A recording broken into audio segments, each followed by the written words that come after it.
자, 네, 최근에 이제 지금 사회적인 이슈가 됐죠. 그 정인이 미안해 사건 다 봤지?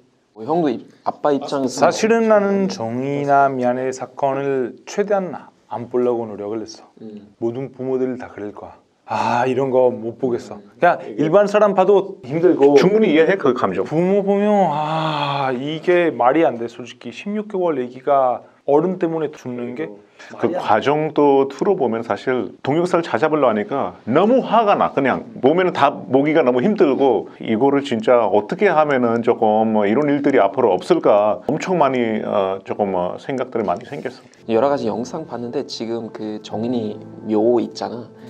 일반 사람들이 많이, 그러니까 개인적인 친분 없어도 많이 그 묘 찾아가서 막 장난감도 넣고 그냥 울면서 인터뷰를 하시더라고. 전 국민들이 그리고 전 세계 사람들이 미안해야 할 일이에요. 왜냐면 이런 말 누가 했었는지 기억 안 나는데 한 나라에서 제일 중요한 사람이 대통령 아니고 스쿨버스 기사들이다.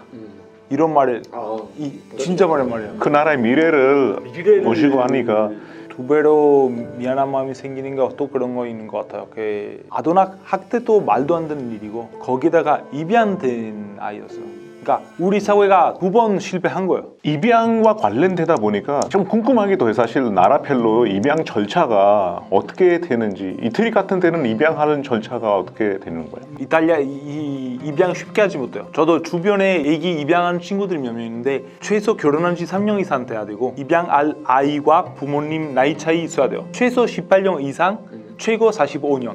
그리고 거의 10번 이상 사회복지사 만나야 돼요. 이 두 사람은 괜찮은 사람인지 아동법원 쪽에 알려줘요. 괜찮다. 그러면 그때부터 이제 과정이 시작하는데 입양 전 12개월 동안 입양하게 되지만 입양 시작한 거 아니에요. 12개월 동안 지켜보는 거지 이제. 지켜보는 거예요. 사회복지사도 일주일에 한 2-3번 집으로 와서 다 문제 없는지 확인하고 12개월 지나고 나서 완전 부모 되는 거예요. 그 점이 독일하고 똑같네. 비슷한데 조금 다른 점들이 있어요. 그러니까 우리도 예를 들면 이제 나이 차이는 80년 이상 되면 안 되고 우리도 뭐 사회복지사랑 10번 이상 만나야 된다 이런 규칙까지 아니지만 여러 가지 미팅을 통해서 요건들을 확인하는 거지. 예를 들면 두 부모의 사이도 굉장히 중요하고 건강한 사이인지 당연히 경제적인 안전, 심리적 그리고 육체적인 건강이라든지 그리고 굉장히 이제 길게 인터뷰하면서 입양 의도 왜 입양하고 싶은지 이런 얘기도 하고 그런 거 다 확인한 다음에 이제 그 과정이 똑같아요. 12개월 동안 이제 같이 확인한 다음에 아예 이제 입양이 가능해지는 약간 그런 부분이야. 그리고 알아? 자기 애기 태어날 때도 모성이나 부성이라고 부르나? 그 아빠의 처음부터 부모 마음이 없어. 얼마 전에 아기 낳았을 때 어때서? 나는 둘째는 눈물이 나. 태어나면 이미 익숙해졌으니까 보면 너무 감격스럽고 감동적이고 눈물이 나는데 첫째 생길 때 나는 오히려 처음부터 우리 아이 너무 귀엽다는데 우리 와이프가 바로 모성 생기지 않았대. 근데 많은 사람들이 그렇대. 그러니까 자기 아이일 때도 사실 서로 익숙해질 시간이 걸린대. 당연하지. 입양한 아이면 마찬가지 거지 사실. 인도는 어때? 인도는 사실 인구가 많잖아. 이렇게 입양될 애기들도 많아서 카라라는 기관이 있어. CAR에. 이 기관이 이제 입양 절차를 다 이렇게 하는 기관인데 거기서 되게 좋은 메시지가 있어. Adoption is not charity, it's responsibility. 그러니까 입양이라는 것은 자선이 아니라 당연히 책임 있는 행동이니까 이거 내가 뭐 착한 일을 한다 이런 의미에서는 하는 것이 아니라 책임감 가지고서 해야 되니까 입양한 부부는 2년 전에 일단 그거를 일단 가입해야 되고 카라 기관에서 2년 동안 6개월마다 가서 부모의 심리라든지 이런저런 거 다 이렇게 체크하고 2년 동안 이 부부가 결혼 살림을 어떻게 하는지 이거까지도 다 체크하고 2년 후에 입양할 수가 있는데 입양하고 나서도 3년 동안 계속 와서 체크를 하는 절차가 있어. 그리고 아까 알베가 말한 것처럼 그 부부는 합쳐서 100세가 돼야 4살 이하 아기를 입양할 수가 있고 4살에서 8살 아기 입양하려면은 100세에서 110세 합쳐서 나이가 돼야 되고 하여튼 이 가라 기관에서 되게 엄격하고 이렇게 많이 하는 이유가 만약에 입양을 했는데 사고가 생겼다. 그럼 정부에서는 당연히 부모한테도 처벌 주지만은 이 기관에게도 접을 줄 수 있는 법이 있기 때문에 상당히 까다로워. 기관도 책임져야 된다. 맞아. 새로운 부모를 만나면은 조금 더 행복함을 찾고 이렇게 해야 사회에서 잘 쓰는데 화내고 때리고만 해도 사회 나가서는 약간 위축된 느낌이 들어오고 그런 게가 되게 조금 걱정이 돼 사실. 사실 인간한테 사람한테 그리고 특히 애기한테 산수 주거나 그렇게 가면 절대 안 되고 이탈리아에서는 이런 논문 봤어. 우리 아동 학대 때문에 생기는 손실 비용 어마어마해. 진짜 몇 천억이야. 이게 뭐냐면 해결도 해야 되고 이 나중에 이런 사람들이 커가지고 문제 생기고 뭐 이런 거 경제적으로 보면 또 너무 없애야 되는 일이고 인간적으로 보면 당연히 말도 안 되는 일이고. 이번 사건 보면서 아니 아동 학대 그 자체도 사실 너무나 큰 문제잖아. 근데 입양한 상황에서 아동 학대하는 거는 말도 안 되지. 이게 제일 이해 안 가거든. 어른이 완전 애기 방어할 수도 없고 아무것도 할 수 없는 그런 애기 때리거나 심리적인 산조 주거나 뭐 말도 안 돼. 사실 이 부모이면 사실 애기를 때리고 싶을 때 있지. 당연히 그거는 때리고 싶을 때 있는데 화가 날 때가 있지. 당연히. 화가 날 때 근데 나 같은 경우는 절대 안 들어. 가장 큰 이유가 뭐냐면 일단 뭐 물론 때리기만 하면 너무 미안하고 그러니까 두 번째 문제 뭐냐면 애기가 때리는 거, 본역 이게 해결 방법이라고 생각하니까 나중에 자기도 본역적인 사람이 되는 거야. 아, 나 잘못할 때 아빠 나를 때리네. 나도 이제 그런 누가 잘못할 때 때려야 돼. 악순환이지. 그거는 진짜 애기 성격을 위축시키고 나중에 뭐 그 순간에는 애기가 뭐 안 울거나 말 들어도 나중에 커서는 정말 힘들 것 같아. 그리고 더 애기보다 더 순수하고 아름답고 좋은 게 없으니까. 근데 진짜. 보기에도 굉장히 좀 많은 이슈들이 있더라고. 그러니까 지금 찾아보니까 이를테면 2019년 기준으로 한 3,440건 정도 있었고, 근데 이제 안 걸리는 그런 사건들이 굉장히 많지. 찾아내기가 어려워. 왜냐면은 신고 문제가 굉장히 애매한 것 같아. 그러니까 물론 이제 정인이 너무 완전 애기였는데 이제 조금 큰 애기들도 있잖아. 그러면은 본인이 학대를 당했을 때 사실 이거 학대인지 그냥 지금 본인이 받아야 하는 벌인지 구별이 안 간다는 거지. 그런 신고 문제도 많고, 그리고 이제 법적으로 얘기 잠깐 하자면 헌법에 따르면 징역 6개월에서 10년까지 가능한 거야. 사망하거나 좀 장기적인 건강적인 문제 생기면 그때 최소한 1년부터 징역이 가능한데, 이제 2000년대부터 폭력 없는 교육이 아이들의 인권으로 정해져 있어. 폭력 있는 교육은 이미 불법인 거지. 근데 이제 우리가 좀 이런 얘기가 있어. 그러니까 형도 아까 우리가 촬영 들어가기 전에 그런 얘기 했었잖아. 우리 친구는 경찰 쪽으로 안 한다. 이제 유근담트라고 청소년 또한 이제 아이들의 어떤 복지국이야.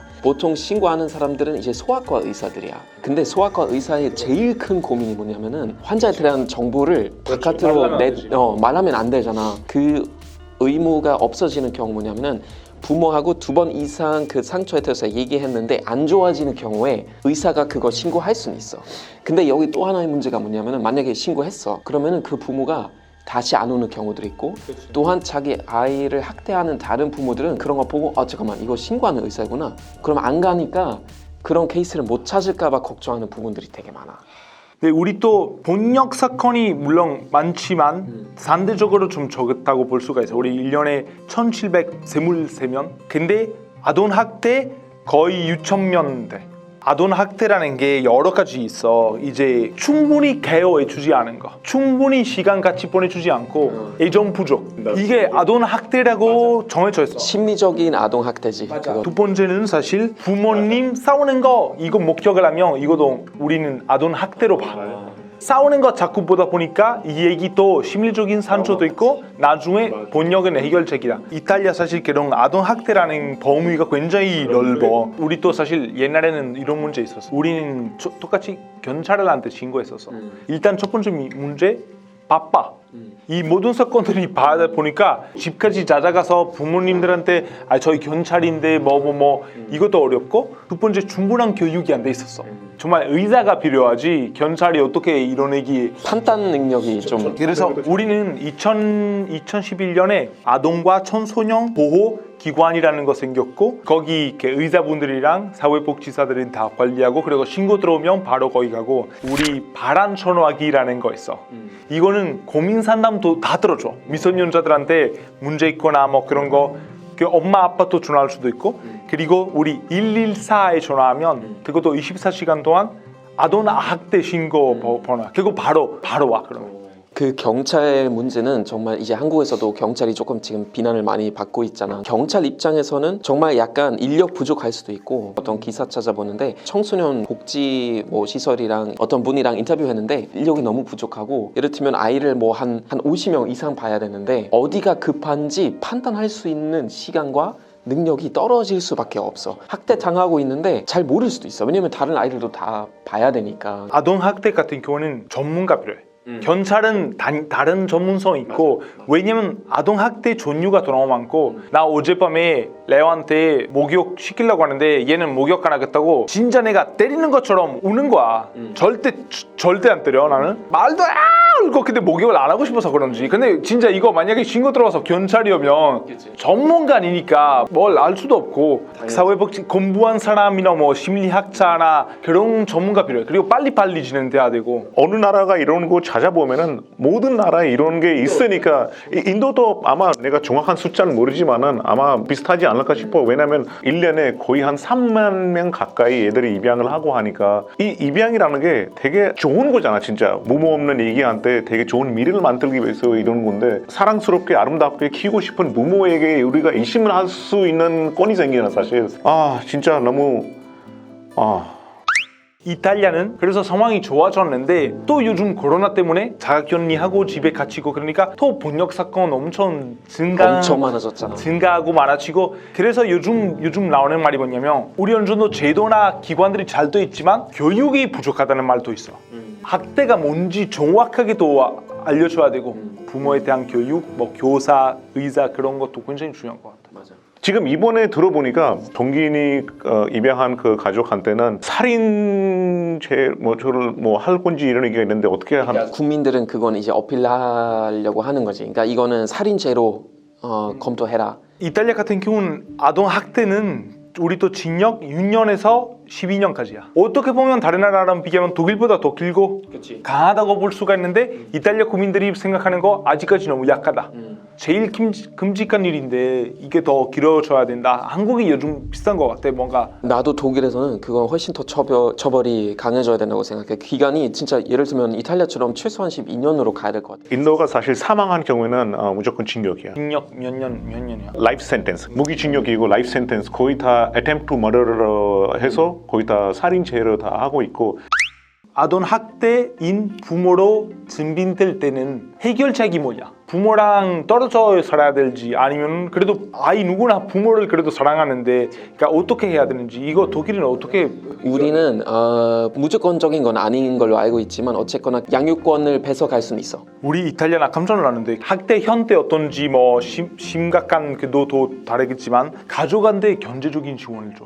일부 사람들은 돈이 부족하거나 알코올 중독 문제나 뭐 진짜 빨리 분리해서 부모 감옥에 보내고 그런 가족도 있겠지만 교육을 통해서 도와주면서 더 좋은 상황 만들 수 있는 가족들도 있을 거야. 왜냐면 부모랑 같이 있는 게 제일 좋은. 그러니까 이게 한 사건을 해결하는 것보다는 전체적인 배경을 고치지 않으면은 완벽하게 없어버리면 제일 좋지만은 최소한 이게 줄이는 게 제일 중요하거든 사실. 어쨌거나 이렇게 입양 제도라든지 아동 학대 문제를 어떤 의식을 갖고 바꿀 수 있도록 그거는 국민들이 같이 함께 노력하고 또 국회에서 이제 움직이려고 하니까 법도 생기고 하니까 좀 좋아지겠지만 하루 아침에 없어질 문제 아닌 것 같아요. 그래서 우리가 계속 좀 열심히 지켜봐야 될 것 같아요. 그리고 우리 진짜 아이들이 제일 신기한 게 뭐냐면 모든 게 보고 배워. 부모한테 제일 많이 보고 배우고 그리고 밖에 나가서 선생님이랑 뭐 이런 거. 그래서 진짜 우리 무엇보다 모범적인 어른 됐으면 좋겠다. 이런 거 사실 내가 제일 좋은 제도고 제일 좋은 해결책이라고 생각해. 진짜 우리 좀 책임감 있고 모시는 어른 됐으면 좋겠어. 이번 정은이 사건은 당연히 미안하고 너무 안타깝고 하는데 전 세계적으로 이런 사건은 다 너무너무 우리의 이런 일들이 좀 없어지고 진짜 좋은 행복한 사회가 되는 바람으로 진짜 그런 말을 하고 싶어. 앞으로는 내가 부모가 된다고 하면은 내가 어떤 부모가 돼야 될지를 이런 토론 통해서 또 나도 많이 배우게 되고 조금 책임감 갖게 되는 거야 진짜. 무거운 주제였지만 각 나라에서도 똑같은 이슈이기도 하고 각 나라에서 장단점들이 있으니까 오늘 얘기하고 싶었는데 뭐 같이 들어주셔서 감사드리고 궁금한 거 있으시거나 뭐 알 말씀 있으시면 댓글 올려주세요. 폭력 없는 교육은 인권인 것 같습니다. 그래서 폭력 없는 교육 다 같이 만들었으면 좋겠습니다. 감사합니다. 네, 또 감사합니다. 만나요. 안녕.